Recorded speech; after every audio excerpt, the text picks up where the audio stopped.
Welcome! In this video, I would like to address effective learning. Learning requires attention to the details of the material that's being considered. It requires thought. It requires questioning. Now, learning is a skill that can be taught. That means it's also a skill that can be learned. Learning can be learned.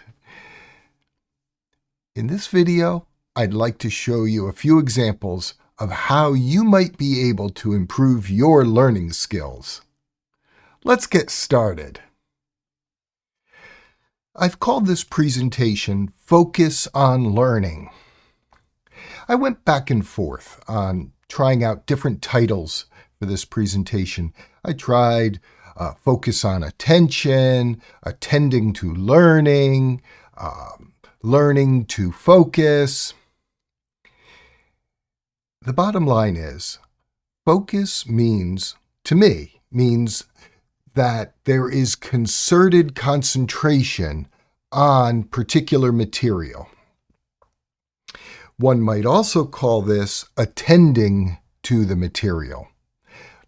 I'm not going to quibble over the words. I like both attending and focus as verbs. But for the purposes of the video, I had to make a choice. So I chose Focus on Learning and then Attention for Better Learning as the subtitle. So to me, that just made things feel settled. To attend to material requires being present, motivated, willing to engage with the material, and having a sufficient span of attention that you're not likely to become easily distracted. Being present requires, according to rule number 1, being both physically and cognitively present for all class meetings, workshops, and committee meetings. There's no exception to the rule. In order to be present, you literally need to be physically in the room and cognitively prepared to engage with the material that's being discussed or presented or read or what have you. Being present also requires eliminating distractions. If you're using your laptop or another digital device, maybe a tablet, for taking notes during class, focus on taking notes only. Don't use the device for other purposes, such as checking a social media feed or sending text messages to friends. And to be present requires having a reasonable schedule. I don't think it's physically possible to go from class to class to class, to meeting to class to meeting, without some degree of rest in between. Our bodies need to be rejuvenated. And I encourage you to watch my videos on college scheduling and planning and common college challenges. In those videos, I addressed the need for scheduling and some techniques for managing. Motivation is something that's intrinsic. I cannot motivate my students. My students must each motivate themselves, just as I must motivate myself. One of the ways to increase my motivation is to remember what my goals are.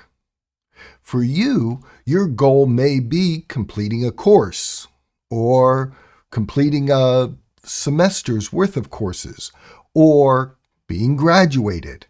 Always remember what your short-term and long-term goals are. They can help you keep the daily and weekly flow of challenges in perspective. When we stay focused on a long-term goal, it's easier to deal with the details that are present in the moment.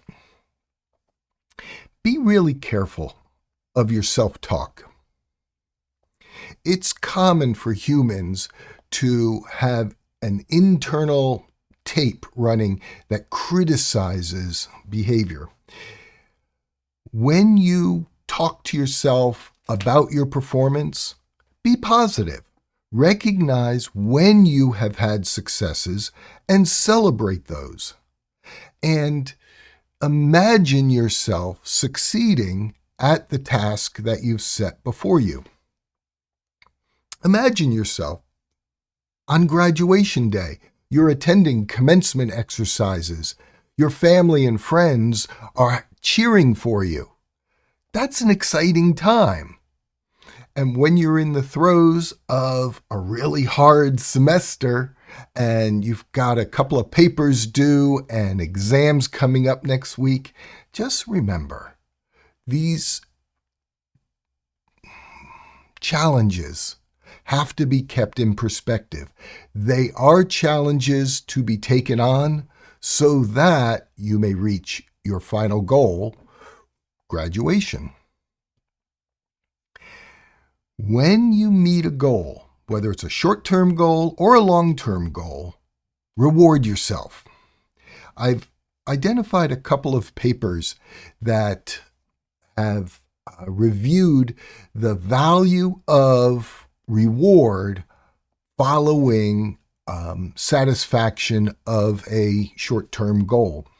And it really does seem to encourage humans to continue pursuing the goal, to stay motivated. You might find these articles interesting. Neither one of them is particularly difficult to read, so I think you should have no problem understanding the arguments that are presented in them. Now, the Eisenberger paper is particularly noteworthy as this is a seminal paper within the discipline of motivation and the value of rewarding success. I think you'll find that one in particular useful. Engage with the material that's before you. If you're in class listening to a lecture or viewing a presentation, take good notes. I've created a number of videos that address note-taking, both handwritten and typed in Evernote. Whether you choose to handwrite your notes, type them on a laptop, tap them out on a tablet, handwrite them on a tablet, it's irrelevant. Whatever system works best for you and allows you to keep backup copies of your notes is perfectly fine. Just take good notes, notes that record the salient details of the text you've read or the lecture you had listened to or the presentation you viewed. These notes will allow you to jog your mind or I should say jog your memory and allow you to recall the important information from the presentations when it comes time to take a test or to write a paper. When you're reading, do it actively. Take notes while you're reading. Create marginalia, those little notes in the margins that you may have seen in some books. Perfectly fine. If you own the book, go ahead, write in it. Now, if you've rented the book or borrowed the book, don't write in it. Put your notes on a piece of paper and just slip them in for the duration of your semester. But write down the key words, cues that will help you remember the important details, and note the concepts that the authors have argued in favor of. And while you're reading, or listening or viewing, question the data that's coming at you.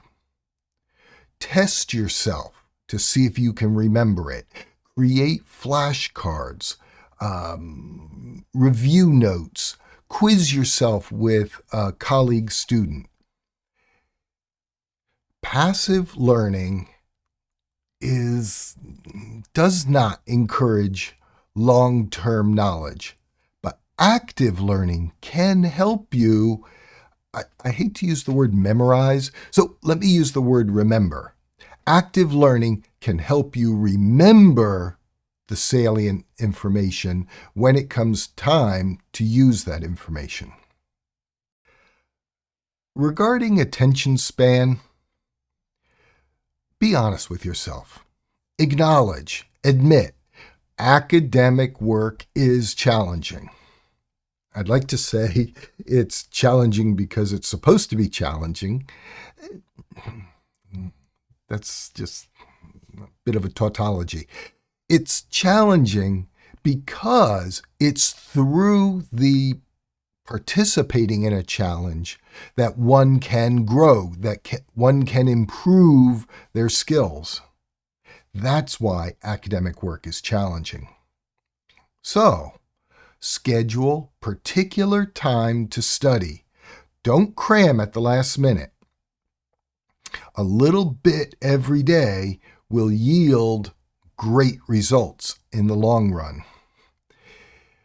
Schedule that study time and increase the time that you allocate to concentrated study through practice. If your attention span allows you 15 minutes of concentration on mathematics, great. Study math in 15-minute increments. After a week, try to expand it to 20 minutes and then to 30 minutes. If you can get it to 30 minutes, you've doubled your attention span within that subject discipline. Once you hit 30 minutes, try to expand it to 45 and then 60 minutes. Expanding one's attention span requires practice, and it can be a goal that you can set for yourself.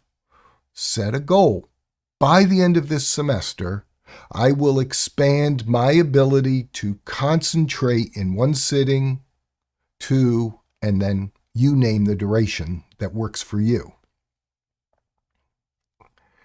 And recognize you're human. You're going to need a break.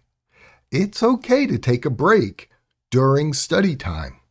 Now, the break has to be very reasonable. A few minutes, long enough to stretch your legs, get something, get a glass of water, send a couple of text messages, but then get back to the work you should be doing.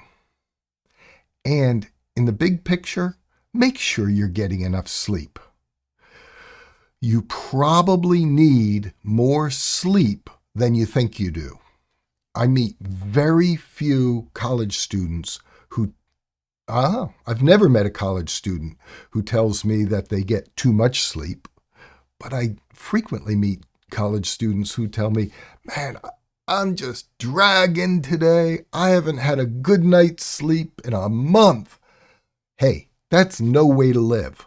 You cannot perform your best unless you're taking care of the machine that is your body. How do you best learn?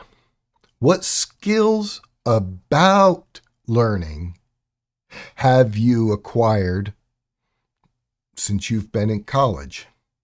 Share your advice with other students. Please leave your comments below this video so that we can create a form of dialogue among students who have watched my videos. Help other students to perform at their best. And cross your fingers, they will return the favor and offer advice to you someday that will help you out. I hope my comments about learning are interesting and useful to you. Learning how to learn effectively is a skill that will be valuable to you both now while you're in college and for the remainder of your life. There will be many things that interest you. Understanding them, valuing them, applying those, if they're skills that interest you, requires learning about those items. So learning to learn now can make the rest of your life a whole lot more interesting. Well, until we meet again in a future video, I wish you the absolute best in all of your academic work. Bye for now. Mika, did you enjoy that walk? I hope so. I had a good time walking with you. Yeah, but it's still a little bit humid. We'll be home soon and then we can rest. Okay. I love you.